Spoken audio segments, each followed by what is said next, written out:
नमस्ते बच्चों, मैं जयश्री, हिंदी अध्यापिका। आप सबको Shri Gokulam public school Guruvayur online class के लिए स्वागत करती हूँ। पाठ 8 लेसन 8 बिना कही बात।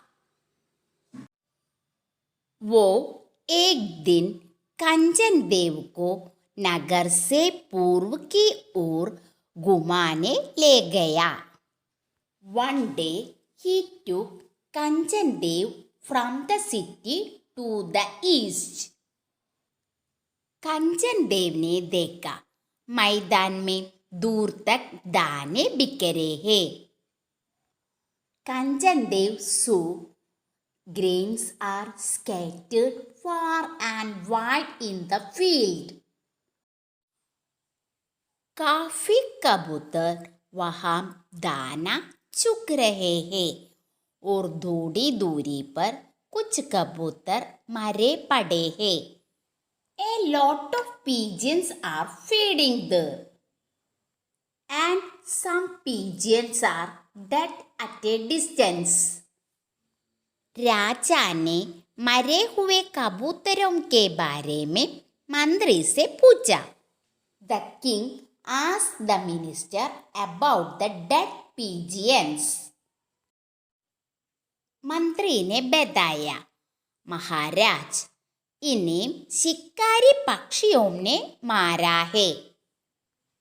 The minister said, Your Majesty, these birds have been killed by the predatory birds. शिकारी पक्षियों को यह मालूम है कि कबूतर दाना चुगने यही आते हैं। The predatory birds know that the pigeons come here to peck the grains. कंचन देव यह सुनकर परेशान हो गए। कंचन देव got upset after hearing this. अभ्यास 2 एक्सरसाइज नंबर 2 किसने किससे कहा? Who said to whom? का कंचनगढ़ सचमुच कंचनगढ़ है। इसके नीचे सोने की खान है। Kanchangarh is really Kanchangarh. There is a gold mine under it. Who said this? साधु ने। To whom? राजा कंचन देव से। घ लोग आलसी होते जा रहे हैं, उनको काम दिया जाए। People are becoming lazy. Let them be given work. Who said this? मंत्री ने। To whom? राजा कंचन देव से। गा बहुत सोना है, कुछ दे दीजिए। बेकार में खून क्यों बहाया जाए? There is a lot of gold. Give something. Why should the blood be shed in vain? किसने कहा? कंचनगढ़ की जनता ने। किससे कहा? राजा कंचन देव से। घ प्रसन्न रहो बेटा। Be happy son. Who said this? किसने कहा?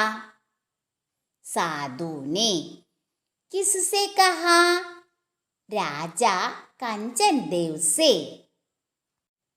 Children, do this exercise in your textbook. बिना कही बात। एक रियासत थी, नाम था कंचनगढ़। कंचनगढ़ में बहुत गरीबी थी, चारों ओर भुखमरी थी। कंचनगढ़ के राजा कंचन देव अपनी रियासत की ऐसी हालत को देखकर बहुत दुखी थे। उन्हें कोई उपाय नहीं सूझ रहा था। एक दिन कंचन देव राज्य की दशा से बहुत चिंतित बैठे थे। अचानक उनके पास एक साधु आए। राजा ने साधु को प्रणाम किया। प्रसन्न रहो बेटा। साधु ने राजा को आशीर्वाद दिया।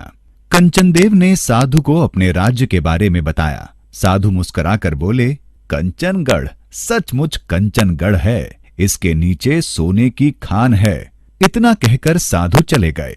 राजा ने खुदाई करवाई, वहां सोने की खान निकली। राजा का खजाना सोने से भर गया। राजा ने अपने राज्य में जगह जगह मुफ्त भोजनालय बनवाए, दवाखाने खुलवाए, चरागाह बना दिए। अब वहां कोई दुखी न था, सब लोग खुश थे, किंतु वे आलसी हो गए थे। कोई भी काम नहीं करता था, उन्हें मुफ्त में जो सब कुछ मिलने लगा था। मंत्री ने राजा को बहुत समझाया, महाराज, लोग आलसी होते जा रहे हैं, उनको काम दिया जाए। पर राजा ने मंत्री की बात सुनकर टाल दी। कंचनगढ़ की समृद्धि और लोगों के आलसी होने की बात जानकर पड़ोसी राजा ने कंचनगढ़ पर चढ़ाई कर दी और मांग की, सोना दो या लड़ो।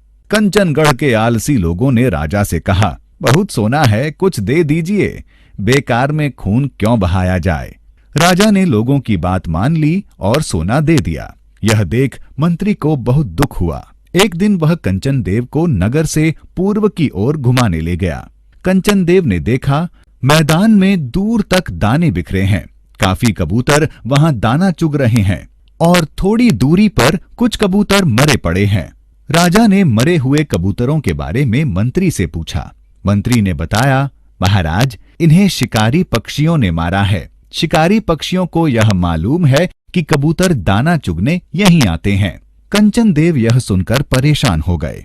अगले दिन मंत्री उनको दूसरी दिशा में ले गया, किंतु दूसरी दिशा में भी वही दृश्य था। दाना बिखरा पड़ा था, कबूतर दाना चुग रहे थे, कुछ कबूतर मरे पड़े थे।